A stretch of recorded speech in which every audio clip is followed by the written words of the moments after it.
Today, boys and girls, I'm going to be talking about a piece of sound kit that has gained an incredible amount of popularity over the last couple of years among the production sound community. Now, you might think that this is going to be some incredibly revolutionary item that, due to complexity, was overseen by sound people at the time, but you'd be quite wrong, especially considering I put the name of the item in the title. So here it is, the Honorable Sound Devices MM-1. Now, for those who don't know, the Sound Devices MM-1 is a 7 series single-channel preamp designed with headphone monitoring in mind. By the way, when I say 7 series, I mean that it used the same high-quality preamps from the venerable Sound Devices 788T, commonly referred to as one of the nicest sounding preamps in sound recording, along with the Kantar X and the Nagra 6.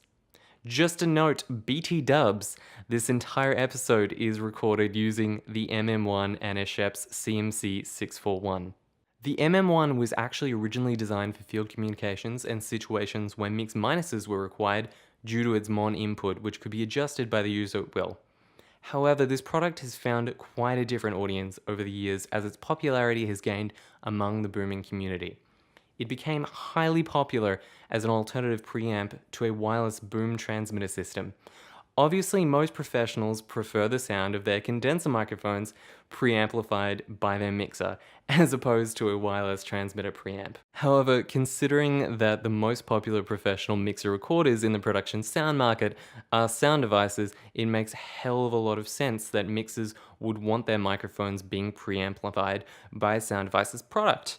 And if that didn't make it sweet enough, the high quality headphone monitoring made it that boom operators have a highly reliable boom feed along with a communications channel. So now I just want to go over exactly what's going on with an MM-1 and check out all of its features.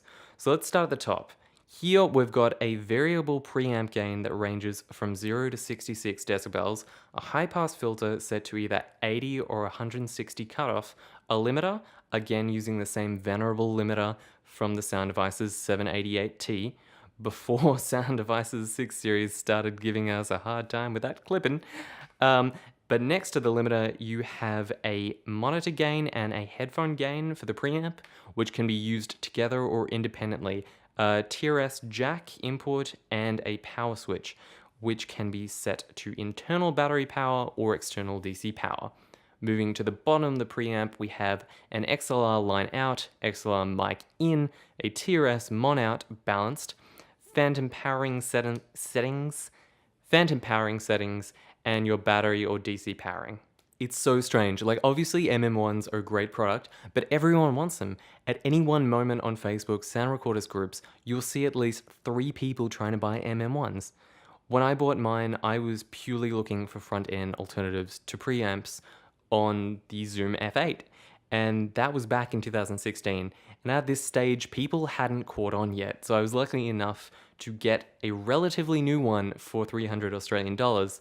Nowadays, I see people selling them for 500 USD when they retail for 550 USD. Now, obviously, if your livelihood is boom operating or sound mixing with 1 or 2 boom operators, it makes sense to have these in your kit.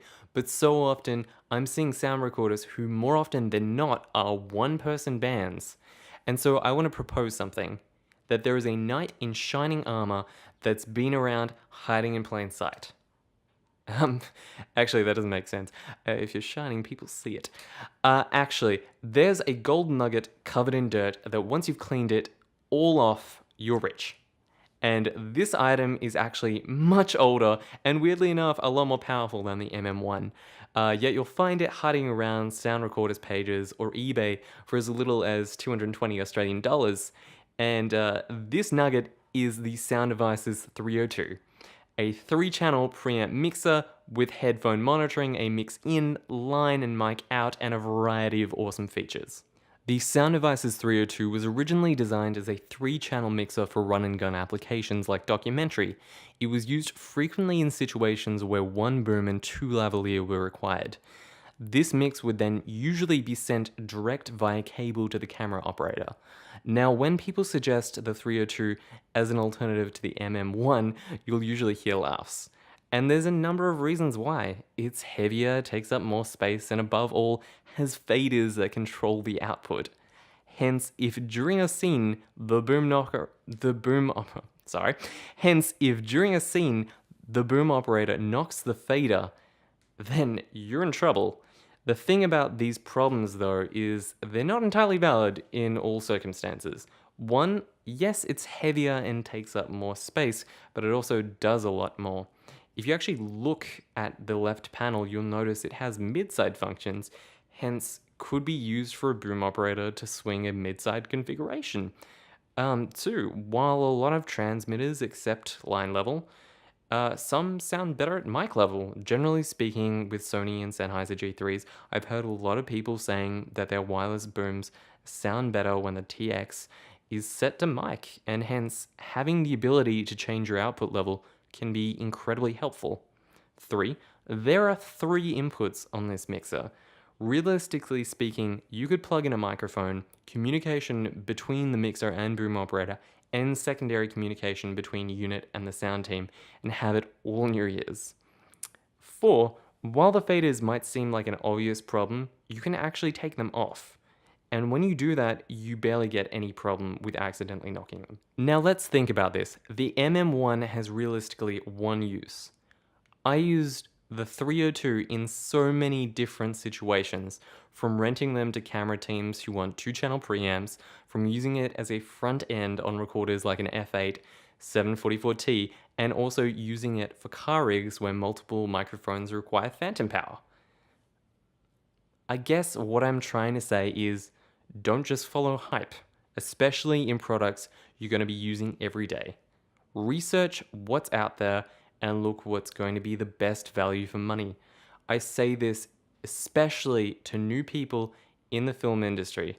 Make sure that everything you buy is gear that's going to take you forward, not just take your money. Anyway, thanks for watching, and I'll catch you on the mid side. God,